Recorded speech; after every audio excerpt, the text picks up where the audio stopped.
Với cách làm như thế này thì đảm bảo cái thịt của chúng ta nó chiên rất là nhanh, cực kỳ nhanh và không bị bắn dầu tí nào cả. Nhìn trông vàng hương rất là ngon.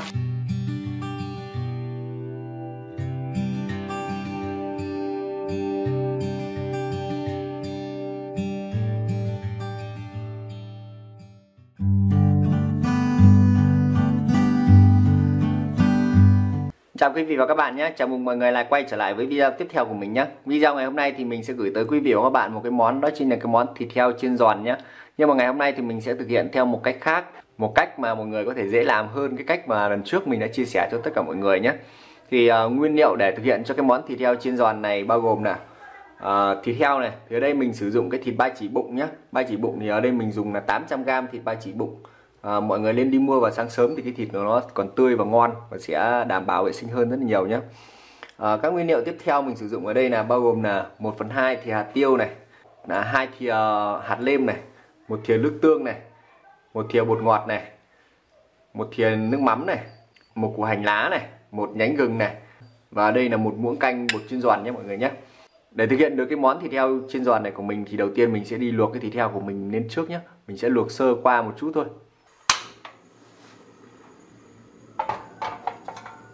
Mình sẽ cho cái phần thịt heo của mình vào để mình luộc sơ qua đi nhé. Thêm vào đây củ hành lá này, gừng này, 1 thìa nước mắm này, 1/2 thì bột ngọt này, 1 thìa nước tương này, 1/2 thì hạt lêm,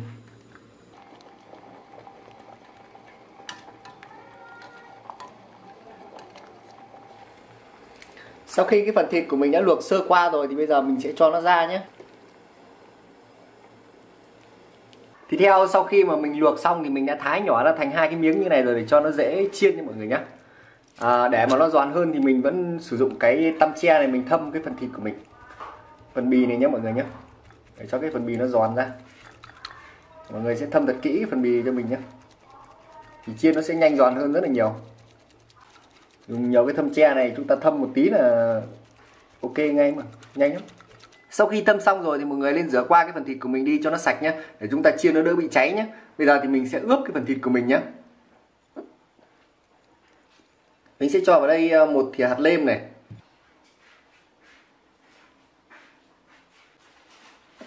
1/2 thìa hạt tiêu này,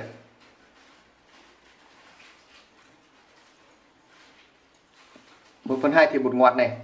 Sau đó thì mọi người sẽ trộn đều lên nhé, cho cái thịt của mình nó thấm gia vị đi. Hôm nay thì mình sẽ chiên tiêu nha mọi người nhé. Chúng ta thay đổi đi, mỗi một cách làm nó sẽ có một cái hay của nó riêng. Sau khi mình đã ướp cái phần thịt của mình được khoảng tầm 15 phút rồi, thay vì mọi người để khô thì mình sẽ cho vào đây một ít bột chiên giòn nhé. Chúng ta sẽ đảo đều cái thịt của chúng ta lên để cho cái phần thịt của chúng ta nó thấm đều vào cái phần bột chiên giòn nhé. Và như vậy thì nó sẽ khô ra, và khi chúng ta chiên thì nó sẽ không bị bắn nữa. Với cái phần bột chiên giòn thì mọi người không nên cho quá nhiều nhé. Mọi người chỉ cần cho một lớp áo ở bên ngoài cái thịt của chúng ta như thế này là ok rồi. Bây giờ thì mình sẽ cho cái phần thịt của mình đi chiên nhé. Ở đây mình đã chuẩn bị sẵn một cái chảo dầu rồi, đã nóng lên rồi. Bây giờ thì mình sẽ cho cái phần thịt của mình vào nhé.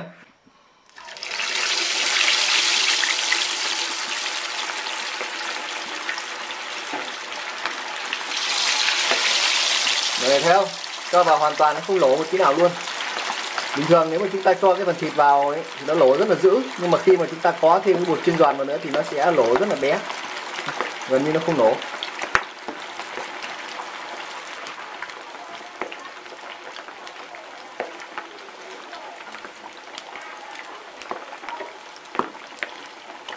Để cái phần thịt của chúng ta nó đỡ lỗ hơn thì mọi người sẽ phải cho thêm một chút muối nhé. Đây, một chút muối hạt vào nữa.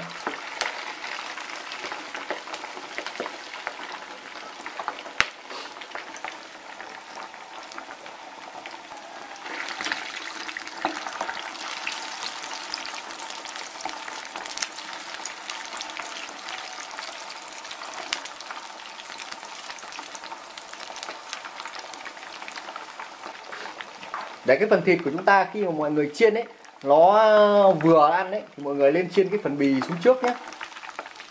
Sau khi chúng ta cho vào cái phần thịt của chúng ta nó đã khô lại rồi thì chúng ta lên cho cái phần bì của chúng ta xuống bên đáy chảo trước. Mình sẽ chiên cho cái phần bì của mình nó giòn ra trước nhé. Mọi người thấy không? Cách này làm thì gần như chiên không bao giờ thấy lỗ lỗ là gì. Đây, đây mọi người thấy không? Cái phần bì gần như là lỗ ta tung rồi. Mình sẽ chiên những cái phần khác nhé. Mình chiên cái phần bì này trước, xong rồi để ra một tí chúng ta chiên lại một lần thứ hai nữa. Áp cái phần bì xuống lần thứ hai nữa thì cái phần bì chúng ta nó sẽ lỗ và sẽ giòn. Sau khi cái phần bì mình đã cho lên và nó đã nguội nguội đi một chút rồi thì bây giờ mình sẽ lật xuống để mình chiên lại cái phần bì lần hai nhé.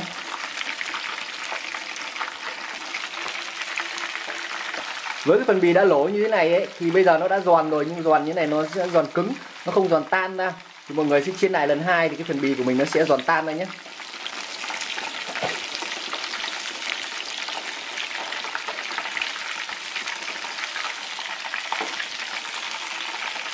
Mình sẽ úp nó xuống như này. Và đến cái giai đoạn mà chiên cho cái phần bì của chúng ta nó giòn tan ấy thì mọi người sẽ cho lửa to lên cho mình nhé. Một tí là cái phần bì của chúng ta nó sẽ giòn tan ra, nó lỗ tung ra. Áp sát cái phần bì của chúng ta xuống dưới đáy chảo thì lúc đấy cái hơi nóng của cái chảo nó sẽ rất là mạnh và làm cho cái phần bì của chúng ta nó lỗ tung ra, nó sẽ giòn tan ra. Trong cái giai đoạn mà chiên lửa to này thì mọi người đặc biệt chú ý nhé, bởi vì cái thịt của chúng ta nó sẽ rất dễ bị cháy, cho nên là mọi người phải chú ý cái phần thịt của chúng ta. Mình thường thì chiên cái giai đoạn này trong khoảng tầm 2 đến 3 phút thôi. Với cái cách làm như thế này thì hoàn toàn không bao giờ bị bắn một dầu một tí nào, mọi người hoàn toàn yên tâm. Chúng ta sẽ kiểm tra xem này. Đấy, khi mọi người thấy cái phần bì của chúng ta nó bắt đầu lỗ lên như thế này rồi ấy.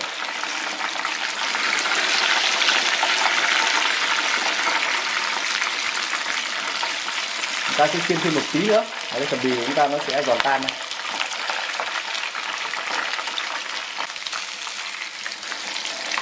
Đấy mọi người thấy không? Cái phần bì của chúng ta nó đã giòn tan ra như thế này rồi. Đấy, nó lỗ tung ra hết rồi. Thế là đã ok rồi.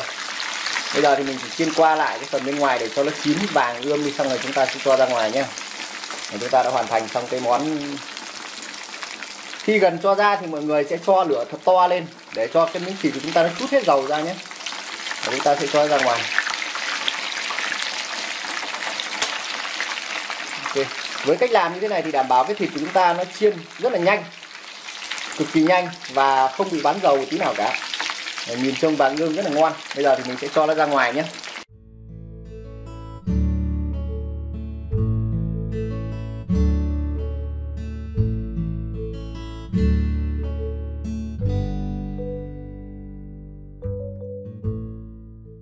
Bây giờ thì mình sẽ chặt thử cái miếng thịt của mình ra nhé. Mọi người coi nhé. Đấy, mọi người thấy không? Rất là giòn.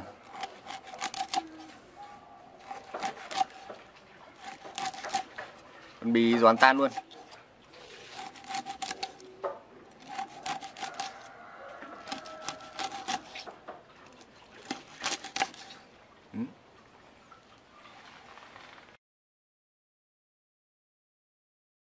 Bây giờ thì mình sẽ thử một miếng cho mọi người coi nhá. Lấy một miếng giữa. Khi mọi người chiên xong ấy thì cái thịt của chúng ta đảm bảo là bên trong nó vẫn còn nước như thế này này. Tức là nó không bị khô thịt và ăn cái thịt của nó mềm nó ngon. Và cái phần bì bên ngoài thì nó lỗ tan như thế này này. Đấy mọi người thấy không? Rất là ngon. Bây giờ thì mình sẽ thử nhá. Thử cái phần bì nhá. Cái phần bì nó giòn tan luôn mọi người. Ăn rất là thích.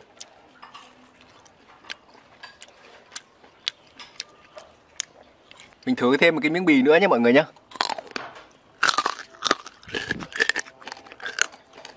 Chiên tiêu thì nó có cái vị thơm riêng của nó nhé mọi người nhé.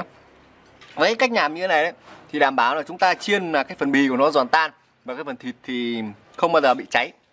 Bên trong thì mềm rất là ngon.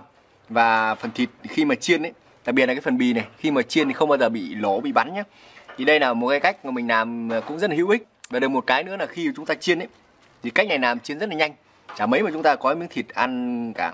Video của mình đến đây đã kết thúc rồi. Cảm ơn anh chị và các bạn đã theo dõi video của mình nhé. Nếu cảm thấy video của mình hữu ích thì nhớ bấm đăng ký kênh để ủng hộ mình nhé. Và bây giờ thì xin chào và hẹn gặp lại mọi người trong những video tiếp theo nhé.